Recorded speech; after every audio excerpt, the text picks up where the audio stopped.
The morning sun rose over Verath 7, painting the sky in shades of purple and gold. The colony was already awake, buzzing with news that spread through the settlement like wildfire. Rix, the young Kethran, had declared the intention to go on the proving hunt. The Kethrans were tall beings with skin that looked like living crystal. Light passed through their bodies, making them shimmer in the sun.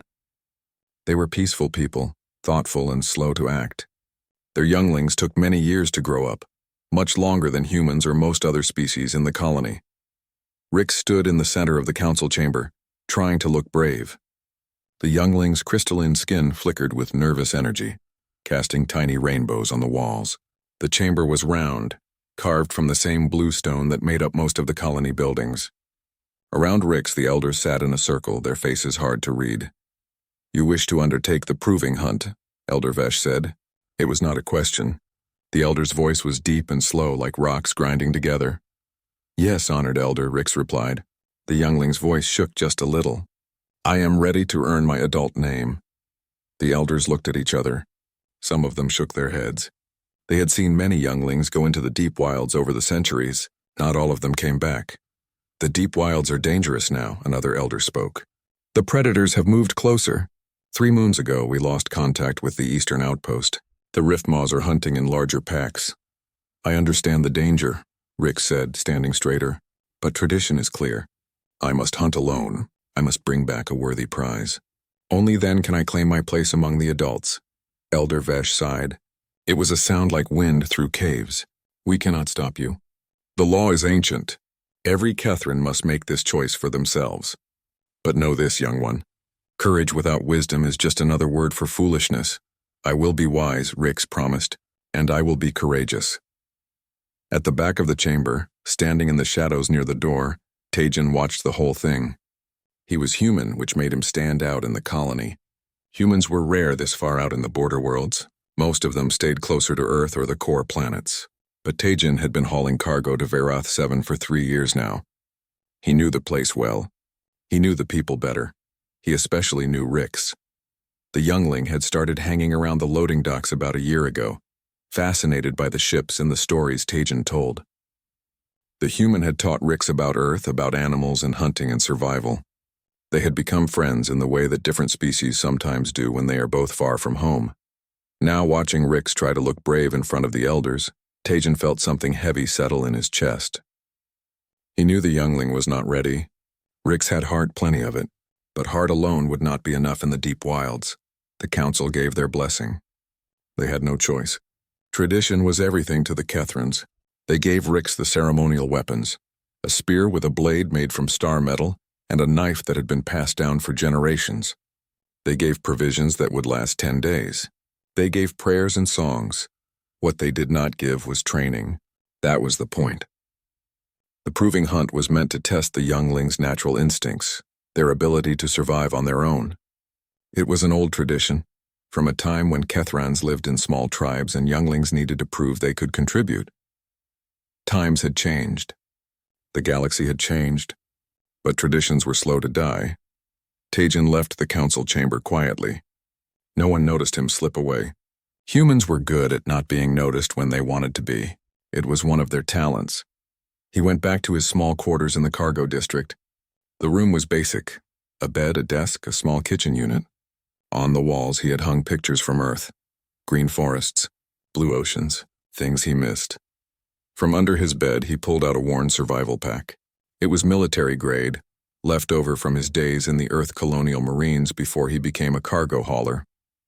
The pack held everything a human needed to survive in hostile territory: water purification tablets, fire starters, medical supplies, rations, a thermal cloak, rope, and a dozen other small items that could mean the difference between life and death. He checked each item carefully. Then he added a few more things: chemical flares he had made himself, a small knife, dried meat. He did not pack weapons. This was not his hunt. The next morning, Rix left at dawn. The whole colony came to watch. The youngling wore simple clothes and carried the ceremonial weapons with pride. Tejan watched from a distance, standing on top of a cargo container where no one thought to look up. The Kethran elders performed the blessing ritual. They sang songs in their deep, rumbling voices. They painted symbols on Rix's crystalline skin with luminescent paint. They told the youngling to be brave, to be strong, to bring honor to the family line. Then Rix walked through the colony gates and into the wilderness beyond. The gates closed. The colony went back to its daily work. Everyone assumed Rix was now truly alone. They were wrong. Tajin waited 30 minutes. He knew the basics of tracking, of following without being seen. You never followed too close. You never followed right away. You let the target get comfortable, get confident. You let them think they were alone. Then you moved like a ghost. He climbed down from the cargo container. He checked his pack one more time. The thermal cloak would hide his heat signature from predators and scanning equipment. His boots were soft-soled, making no sound on the ground. He had darkened his face with mud and pulled his hair back tight. No one saw him leave the colony. No one saw him slip through a maintenance gate on the eastern wall. No one knew that Rix's lonely hunt was not quite as lonely as everyone thought. The deep wilds stretched out before him. It was beautiful and terrible at the same time. Trees that glowed with soft blue light grew as tall as buildings. Flowers the size of dinner plates opened and closed like breathing lungs. In the distance, something roared, long and low. Tajin could see Rix's tracks clearly. The youngling was moving fast, probably still full of excitement and fear. The crystalline footprints caught the light, easy to follow. The human shouldered his pack and started walking. His steps were careful and measured. He moved when birds sang. He froze when they went silent. He read the forest like a book written in broken branches and disturbed leaves. On Earth, his ancestors had hunted by following prey for days, for weeks if necessary. They did not have sharp claws or venomous bites. They did not have thick armor or camouflage skin. What they had was patience. What they had was the ability to keep going when everything else gave up. That was what made humans dangerous. Not strength. Not speed, persistence. Tajin followed the trail, staying far enough back that Rix would never know. Above him, the alien sun climbed higher in the purple sky. Around him, the deep wilds watched with 1,000 hidden eyes. The proving hunt had begun, and so had the silent vigil. The first day passed slowly. Rix moved through the forest like all younglings do, with too much noise and not enough care. Every broken branch announced the youngling's presence. Every disturbed bush left a trail that anything could follow. Tajin stayed back watching. He wanted to call out, to tell Rix to be quieter, to move more carefully, but he held his tongue. This was Rix's journey. The youngling needed to learn, even if the lessons were hard. The forest around them was alive with sound. Insects hummed in clouds. Small creatures chirped from the trees. Larger things moved in the shadows, their shapes unclear in the dim blue light that filtered through the glowing leaves. This was not a safe place. This was not a place for children, but Rix was not a child anymore. Not by Catherine law, by midday, Rix had slowed down. The excitement was wearing off, replaced by the reality of the task ahead. The youngling stopped by a stream to drink and rest. Tajin watched from behind a large rock about 50 meters away. He could see everything clearly while remaining completely hidden. The stream was beautiful. The water ran clear and cold over smooth stones. Small fish with silver scales darted beneath the surface. Rix knelt at the edge, cupping water in crystalline hands. The youngling's face reflected in the water, looking uncertain now that no one was watching. Tajin felt that heavy feeling in his chest again. He remembered being young, being unsure. Everyone did, no matter what planet they came from. After drinking, Rix studied the ceremonial spear. The star metal blade caught the light, throwing reflections across the youngling's face. It was a beautiful weapon, but Tajin knew it was designed more for ceremony than for actual hunting. The balance was wrong. The blade was too heavy. It would look impressive mounted on a wall, but in a real fight it would be clumsy. Still, it was tradition. And who was he to argue with tradition? Rix practiced throwing the spear at a tree. The first throw missed completely. The second stuck in the bark, but barely. The third bounced off and landed in the stream. The youngling waded in to retrieve it, getting wet in the process. Tajin shook his head slightly but said nothing. He made notes in his mind. Rix needs practice. Rix is right-handed. Rix aims high when nervous. These were things a teacher would notice. Things a guardian would remember. The afternoon brought the first real test. Rix picked up tracks in the soft earth near the stream. Large three-toed prints pressed deep into the mud. The youngling's crystalline skin brightened with excitement. This was prey. Tajin recognized the tracks immediately. Thornback grazer. They were large herbivores about the size of an earth buffalo, with armored plates covering their backs and sides. They were not aggressive, but they were tough. Very tough. Rix followed the tracks carefully now, moving slower, trying to be quiet. The youngling was learning. That was good. But the approach was still wrong. Rix was downwind, which meant the grazer would smell the Kethrin long before Rix got close enough to throw the spear. Tajin could have called out a warning. But he did not.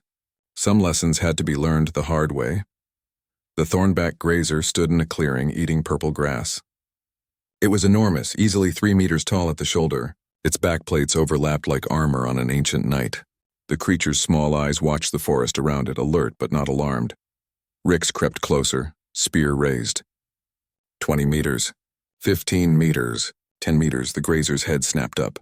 It had caught the scent. Rix panicked and threw the spear too early. The star metal blade spun through the air, glinting in the filtered sunlight. It was a good throw, better than the practice attempts. But good was not good enough. The spear struck the grazer's shoulder plate and bounced off with a loud clang. The armor held. The creature bellowed in surprise and anger, then bolted into the forest, crashing through bushes and small trees like they were not even there. Rix stood alone in the clearing, staring at where the grazer had been. The youngling's shoulders slumped. The crystalline skin dimmed with disappointment. Tajin watched from his hiding spot in the trees. He had been there the whole time, perched on a thick branch about 30 meters away. He had known the spear would fail. The angle was wrong. The armor was too thick. But Rix had needed to try, needed to fail, needed to learn that courage alone was not enough. The youngling retrieved the spear and sat down heavily on a fallen log. For a long moment, Rix just stared at the weapon, turning it over in crystalline hands. Then slowly the youngling stood back up. There was determination in that movement. Rix was not giving up. Good, Tajin thought. That is the spirit that will keep you alive. The rest of the day passed in searching. Rix looked for more tracks, more prey, more chances. But the forest seemed empty now, as if all the animals had heard about the failed hunt and decided to stay hidden. By the time the sun started to set, Rix had found nothing. Night came quickly in the deep wilds. The blue glow of the trees intensified, giving everything an underwater quality. New sounds emerged, howls in the distance, clicks and chirps from creatures that only came out after dark, the rustle of things moving through the underbrush. Rix made camp in a small clearing. The youngling gathered wood and started a fire using a spark starter from the provisions. The fire grew quickly, tall and bright, pushing back the darkness. Too bright, Tajin thought. Too visible. He watched from the shadows as Rix arranged a bedroll close to the fire and ate a small meal of dried fruit and protein bars. The youngling kept looking at the surrounding forest, jumping at every sound. Fear was natural, but fear could also keep you alive if you listened to it properly. Tajin found his own spot about 40 meters away, upwind from Rix's camp. He did not make a fire. He ate cold rations from his pack and drank water from his canteen. He wrapped himself in the thermal cloak, which would hide his heat signature from any predators with infrared vision. Then he settled in to watch through the night. The first few hours were quiet. Rix eventually fell asleep, exhausted from the day's walking and disappointment. The fire burned down to embers, casting a soft orange glow over the camp. Tajin did not sleep. He had been trained to stay awake for days if necessary. He sat motionless, his breathing slow and controlled, his eyes scanning the darkness constantly. He was a statue. He was a shadow. He was nothing and everything. Around midnight, the forest went silent. That was the first warning. When the normal night sound stopped, it meant something was coming, something big enough or dangerous enough that the small creatures went quiet and still. Tajin's hand moved slowly to his pack, retrieving one of the chemical flares he had made. He did not light it yet. He waited, then he saw them. 6 pairs of eyes glowing yellow-green in the darkness. They moved in a circle around Rix's camp, keeping to the shadows. Riftmaws, a hunting pack. They were predators about the size of earthwolves, but with 6 legs instead of 4, and the ability to generate bioelectric shocks. Their skin was mottled gray and black, perfect camouflage in the forest. They hunted in packs using coordination and intelligence to bring down prey much larger than themselves. Right now they had found prey that smelled strange and slept in the open. Easy prey. They did not know about the human watching from the darkness. Taijin rose silently to his feet. He had a choice to make, and he had to make it fast. The rift maws were circling closer. In another minute they would attack. He could not let Rix die, but he also could not let Rix know he was there. So he would have to be smart. He would have to be human about it. Taijin's lips curved into a small smile in the darkness. Time to go to work. The rift maws moved like liquid shadows, flowing between the trees without sound. There were 6 of them in total, all adults, all experienced hunters. They had been tracking Rix's scent since the youngling entered the deep wilds. Now they had found their prey sleeping by a dying fire. Rix slept on, unaware of the danger closing in from all sides. Taijin watched the pack's movements carefully. He had studied rift maws during his 3 years on Verath 7. He knew their hunting patterns. They would circle first, cutting off escape routes. Then they would attack from multiple directions at once, using their bioelectric shocks to stun the prey before going for the throat. Efficient, deadly, but predictable, if you knew what to look for. He moved his hand slowly into his pack and pulled out a smooth stone about the size of his fist. Then he waited, timing his throw carefully. The pack leader, a large male with scars across its face, was positioning itself directly opposite Rix's camp. The others spread out in a semicircle. Now Taijin threw the stone hard and fast. It sailed over the camp and cracked loudly against a tree trunk about 20 meters to the left. The sound echoed through the quiet forest like a gunshot. 2 of the rift maws immediately broke formation and moved toward the sound, their predator instincts taking over. They went low and fast, expecting to find prey trying to escape.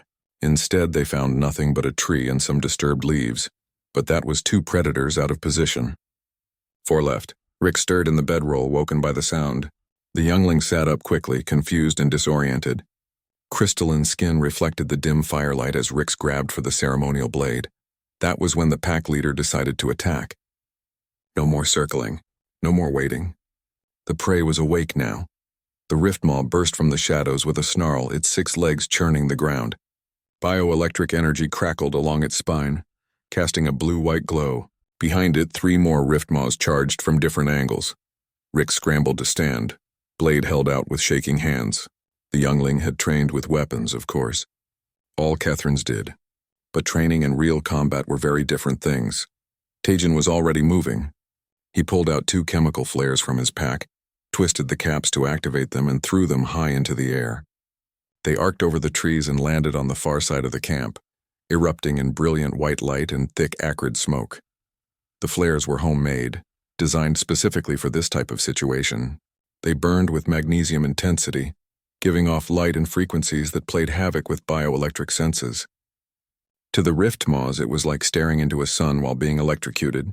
3 of the 4 attacking rift maws skidded to a stop, their sensitive organs overloaded by the sudden burst of electromagnetic interference. They shook their heads, disoriented and confused. One of them backed away completely, deciding this prey was more trouble than it was worth, but the pack leader kept coming. It was older, more experienced, and more focused. Its eyes locked on Rix, ignoring everything else. The youngling tried to dodge, but the rift maw was too fast. 6 legs gave it incredible speed and turning ability. It crashed into Rix, sending the youngling sprawling. The ceremonial blade flew from crystalline hands and landed in the dirt 3 meters away. The rift maw stood over Rix, jaws open, teeth gleaming. Bioelectric energy crackled along its body. It was preparing for the killing strike. Taijin acted on pure instinct. He grabbed another stone and threw it, but not at the rift maw. He aimed for the ground next to where Rix had dropped the spear earlier in the day. The stone hit exactly where he aimed, making a sharp crack against the spear's metal shaft. The sound was distinctive, sharp, metallic, different from any natural forest sound. The rift maw's head snapped toward the noise. Its attention diverted for just a fraction of a second. Predators were hardwired to respond to unexpected sounds. It was survival instinct, impossible to ignore. 1 second. That was all Rix needed. The youngling's hand shot out and grabbed the ceremonial blade from where it had fallen. Rix did not think. There was no time to think. The blade came up in a desperate arc, guided more by luck than skill. It found the rift maw's throat. The creature made a choking sound and stumbled backward, Blue blood, darker than Catherine blood, spilled onto the ground. The predator collapsed, its 6 legs twitching, bioelectric energy flickering and dying like a short-circuiting light. The other riftmaws, still disoriented from the flares and seeing their pack leader dead, made their decision quickly. They turned and fled into the forest, their shapes disappearing into the shadows within seconds. Silence returned to the clearing. Rix lay on the ground, breathing hard, staring at the dead riftmaw. The youngling's crystalline skin was dim with shock. Blue blood dripped from a set of claw marks across Rix's left shoulder where the creature had made contact. Slowly, painfully, Rix sat up and looked around the clearing. The chemical flares were still burning, casting strange shadows. The dead riftmaw lay still. The ceremonial blade was covered in dark blood. "I killed it," Rix whispered to the empty forest. "I actually killed it." From his hiding place in the trees, Tajin allowed himself a small sigh of relief. That had been closer than he liked. Much closer. If the riftmaw had been a fraction of a second faster, or if his throw had been off by even a centimeter, Rix would be dead. He stayed perfectly still, watching as the youngling stood up slowly and examined the shoulder wound. It was not too deep, but it would need treatment. Catherine physiology was resilient, but infection was always a risk. Rix looked around the clearing again, more carefully this time. The youngling's eyes moved over the trees, the shadows, the places where the flares had landed. There was confusion on that crystalline face. Questions without answers. Where did those lights come from? Rix said quietly. And that sound by the spear. How did... The youngling trailed off thinking. Then Rix's eyes widened slightly. "Tajin?" Rix called out to the darkness. "Are you out there? Did you follow me?" Tajin did not move, did not speak, did not even breathe loudly. He was a stone, a shadow. Nothing. After a long moment, Rix gave up and turned back to the immediate problems. The youngling cleaned and bandaged the shoulder wound using supplies from the provision pack. Then Rix dragged the riftmaw's body away from the camp and built up the fire again. But the youngling did not sleep. Rix sat by the fire for the rest of the night, blade across lap, eyes searching the darkness, looking for predators, looking for answers. Tajin remained in his spot, watching over the camp like a silent guardian. The thermal cloak kept him hidden from sight and sensors. His breathing was so slow and controlled that even someone looking directly at him would have trouble seeing him. As the first light of dawn began to creep into the sky, turning it from black to deep purple, he allowed himself to relax slightly. The immediate danger had passed. Rix had survived the first real test, but there would be more tests ahead. The deep wilds did not forgive mistakes, and Rix was still far from ready. The youngling needed to complete the hunt, needed to find worthy prey, needed to earn that adult name. But first Rix needed to heal, and needed to learn to be more careful. Tajin settled in to wait. He had nowhere else to be, no cargo runs scheduled for another 2 weeks, nothing but time and patience. His ancestors had followed prey across continents, across seasons, never giving up. They had walked until their prey collapsed from exhaustion. They had won not through strength or speed, but through sheer determination. That was the human way. That was what separated his species from all the others. When humans decided to protect something, to watch over something, to keep something safe, they did not stop. They did not quit. They stayed until the job was done. Rix would complete this hunt, would earn that adult name, would return home in honor and glory, and the youngling would never know about the human who made it all possible. That was how it needed to be. Tajin reached into his pack and pulled out a protein bar. He ate it slowly, methodically, watching as Rix dozed by the fire in the growing dawn light. The youngling's shoulder was bandaged, the wound treated as best as could be managed with limited supplies. But infection was still a risk, especially with alien bacteria in an alien forest on an alien world. Tajin made a mental note. He would need to do something about that. Something subtle, something that would not reveal his presence. He was good at subtle. Humans usually were. 3 days passed after the Riftmaw attack. Rix moved more carefully now, more thoughtfully. The shoulder wound was healing, though slowly. The youngling changed the bandages each day, cleaning the wound with water from streams. But Tajin could see what Rix could not. The wound was not healing properly. Thin blue lines were starting to spread from the claw marks. creeping slowly across the crystalline skin. Infection. It was subtle now, but it would get worse. He followed at a distance, watching Rix learn and grow. The youngling was adapting to the forest, understanding its rhythms. Rix learned to move when the wind blew, masking sound with rustling leaves. Learned to read animal tracks, determining age and direction. Learned which plants were safe and which were poisonous. These were good lessons. But they were not enough for what was coming. On the fourth day, Rix found new tracks. These were different from anything the youngling had seen before. They were elegant, almost delicate, pressed into the soft earth near a spring. Cloven hooves with 2 toes, each print about the size of Rix's hand. Skyhorn stag. Tajin recognized the tracks immediately. These were the creatures the elders had expected Rix to hunt. They were magnificent animals, large as earth elk, but with antlers that seemed to capture starlight. The Kethrans considered them sacred, and hunting one was the highest honor a youngling could achieve. They were also incredibly difficult to catch. Skyhorns were smart, fast, and had senses sharper than almost any other creature in the deep wilds. Hunting one required patience and skill that most younglings did not possess. Rix stared at the tracks for a long time, then looked up at the forest ahead with determination. This was it. This was the prize worth bringing home. The youngling began to track the skyhorn with intense focus. Every broken twig was examined. Every disturbed leaf was studied. Rix moved slowly now, understanding that rushing would accomplish nothing. Tajin approved. The youngling was finally learning patience. For 2 full days, Rix followed the skyhorn's trail.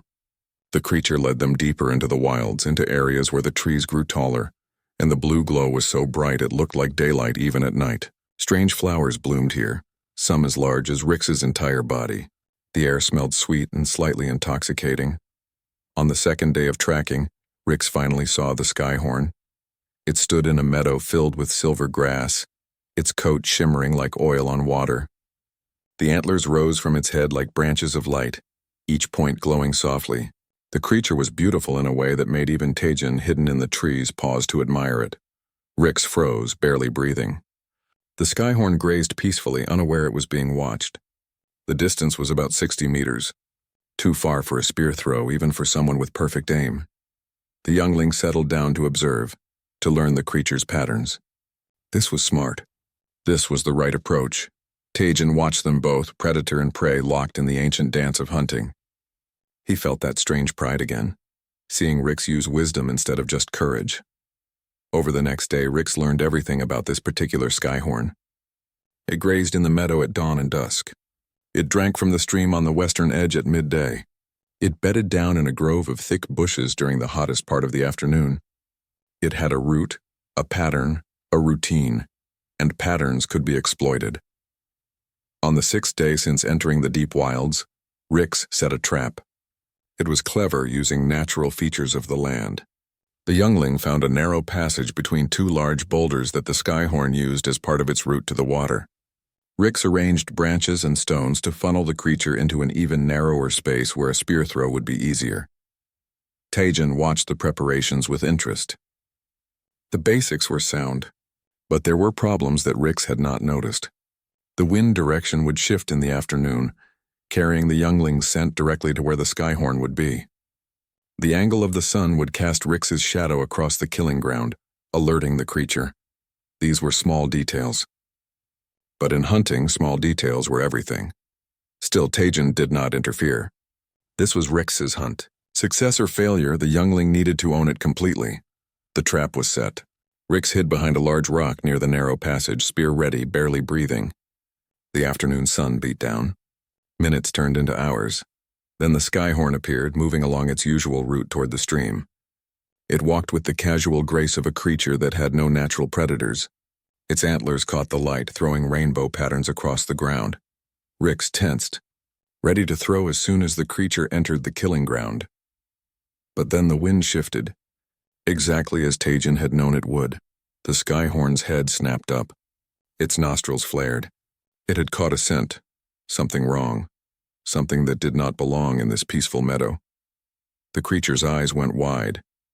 It bolted not toward the trap but away from it, crashing through bushes and small trees with surprising speed for something so elegant.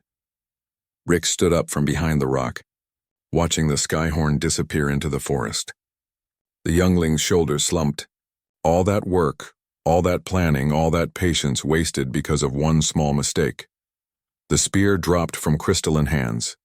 Rick sank down onto the ground, sitting heavily. For a long moment, the youngling just stared at nothing. Then Rick looked down at the wounded shoulder. The bandage was stained with blue blood. The infection lines had spread further, now reaching almost to the youngling's chest. They pulsed slightly, visible even through the crystalline skin. "What is wrong with me?"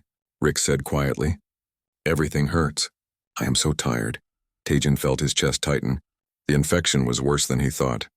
Much worse. Catherine physiology was different from human biology. But he recognized the signs. Fever, fatigue, spreading discoloration. The wound was not just infected. It was poisoned. Riftmaw claws carried bacteria that were toxic to most species. Normally, a Catherine would seek medical treatment immediately. But Rick's was days away from the colony, alone in the wilderness with no proper medicine. The youngling would die out here. Tajan faced an impossible choice. He could reveal himself, help Rick's get back to the colony, save the youngling's life. But that would mean the proving hunt was a failure. Rick's would carry that shame forever, never earning an adult name, always known as the one who needed rescue. Or he could stay hidden and watch Rick's die slowly from infection. Uphold the tradition, honor the hunt, and let nature take its course. Neither option was acceptable, so he would do what humans always did when faced with impossible choices. He would find a third option. A better option. He would cheat. That night, after Rick's had fallen into a restless sleep, fever making the crystalline skin glow dimly, Tajan moved closer to the camp than he ever had before. He was completely silent, completely invisible in his thermal cloak. From his pack, he removed several items.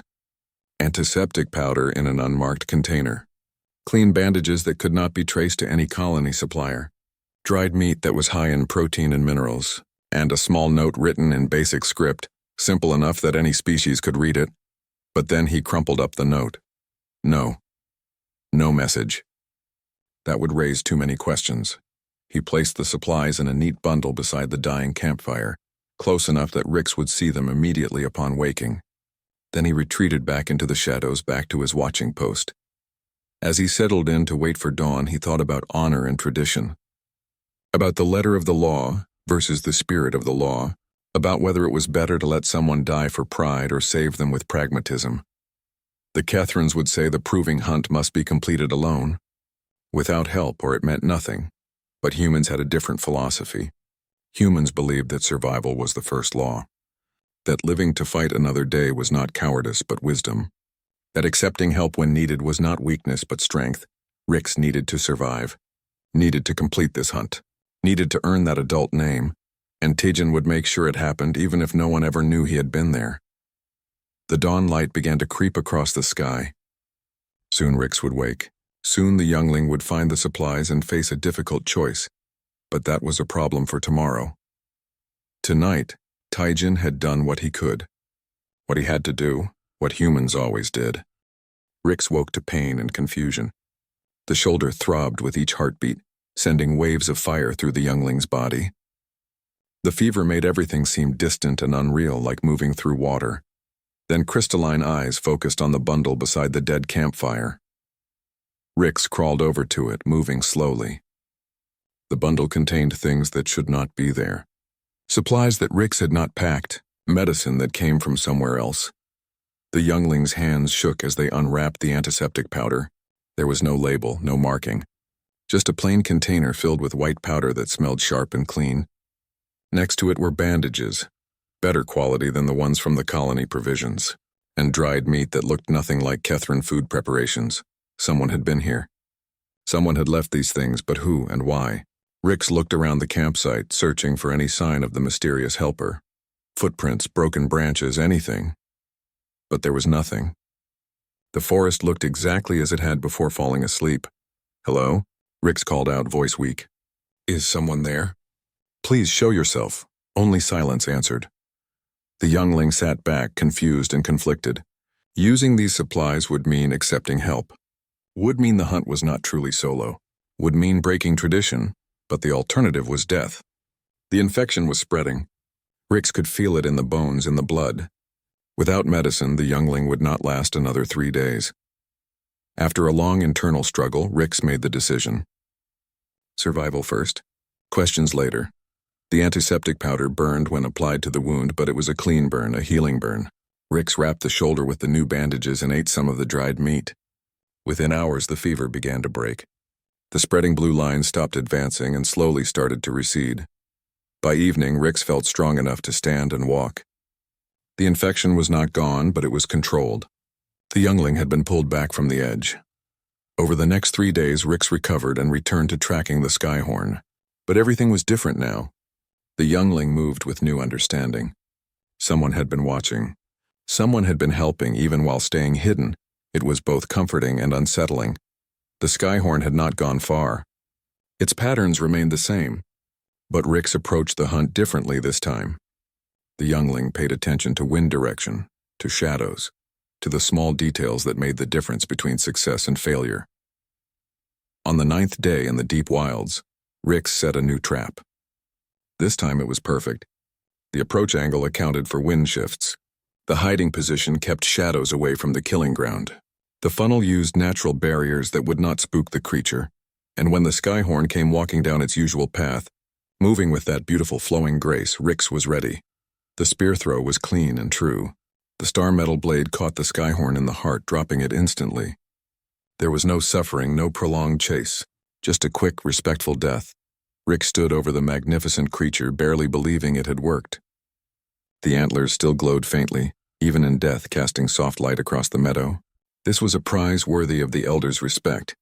This was proof of skill and patience. The youngling spent hours preparing the body, taking the antlers and some of the meat according to tradition.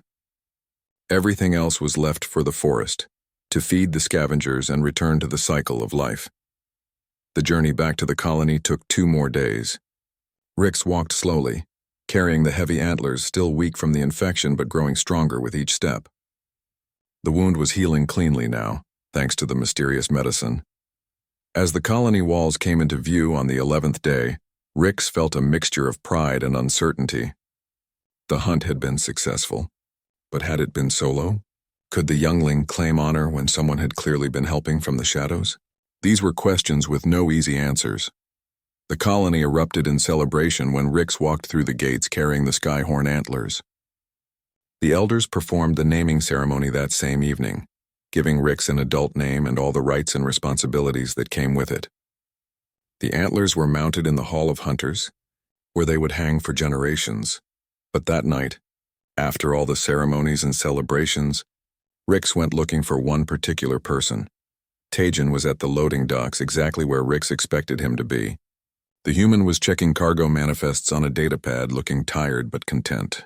He did not look up when Rix approached.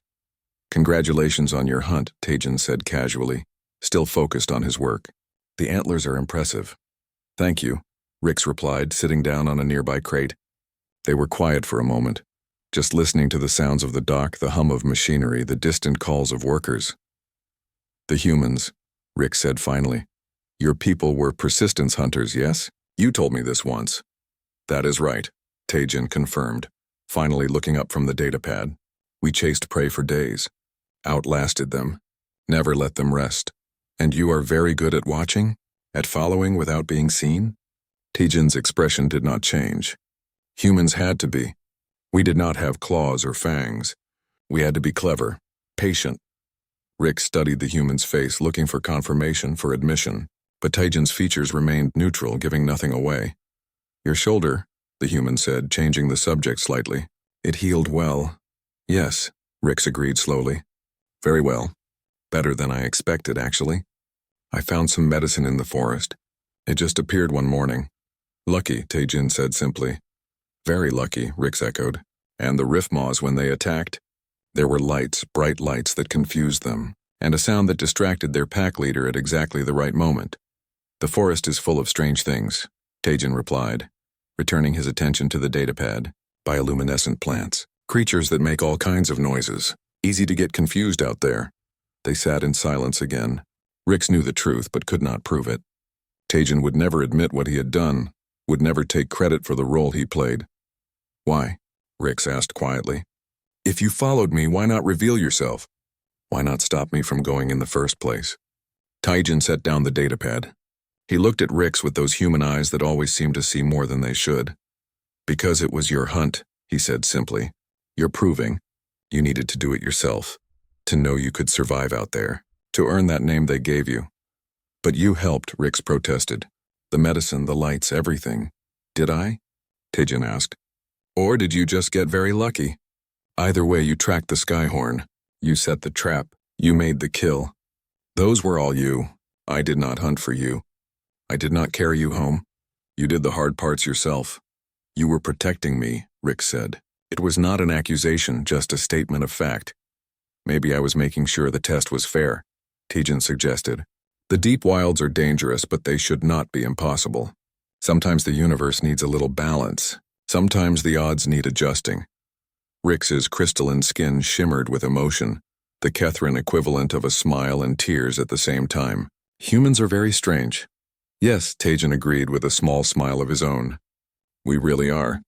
We do not have the best strength or the best speed. We are not the smartest or the fastest. But we are very good at one thing. What is that? Taking care of our own, the human said softly. When we decide someone matters to us, when we decide to protect them, we do not give up. We do not quit. We stay until the job is done, even if no one ever knows we were there. Rix felt something warm settle in the chest, something that had nothing to do with fever or infection. It was gratitude, deep and profound for a friend who had asked for nothing and given everything. Thank you, the youngling said, then corrected, thank you, Taijin, for teaching me that strength is not just about hunting alone. Sometimes it is about knowing when to accept help, and sometimes it is about giving help that no one will ever know you gave. Taijin did not respond with words. He just reached out and placed a hand on Rix's uninjured shoulder. It was a human gesture, one that meant solidarity, friendship, trust. Rix had learned what it meant during all those hours at the loading dock, listening to stories about Earth. They sat together in comfortable silence, watching the colony's twin moons rise over the landing pad. Around them, the dock workers continued their evening routines, unaware of the story that had just unfolded in the deep wilds. In the distance, beyond the colony walls, the forest glowed with its eternal blue light. Somewhere out there, another youngling would soon attempt their proving hunt. It was tradition. It was inevitable. And somewhere out there, a human would be watching, silent, patient, protective. Not because anyone asked. Not because anyone paid him. Not because he expected thanks or recognition. But because that was what humans did. When they decided something mattered, they committed completely. They followed through. They stayed. Rix looked at Taijin, really looked at him, seeing the human in a new way. This creature was not physically impressive by galactic standards. Humans were not the strongest or the fastest or the toughest, but they had something else, something harder to define. They had heart. They had loyalty. They had the ability to care deeply about things outside themselves. Maybe that was why humans had survived and spread across the stars, despite all their limitations. Not because they were the best warriors or the smartest scientists, but because they never gave up on the things that mattered to them.